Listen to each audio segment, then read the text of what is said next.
આગળ વાત કરીએ તો રેલવે અધિકારીઓ પર સાંસદ મુકેશ દલાલ કે જેઓ ભડક્યા છે। રેલવે અધિકારીઓ પર સાંસદ ભડક્યા।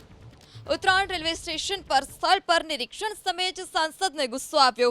સમય નક્કી છતાં જવાબદાર અધિકારી હાજર ન રહેતા સાંસદ ભડક્યા। જવાબદાર અધિકારી સામે કાર્યવાહી કરવા માટે કેન્દ્રીય રેલવે મંત્રીને પત્ર પણ લખ્યો છે।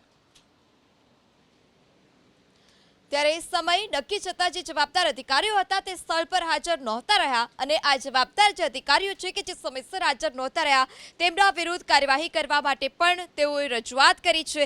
કડક કાર્યવાહીની સાથે એક્શન ટેકન રિપોર્ટ પણ રજૂ કરવા માટે માંગ કરાઈ।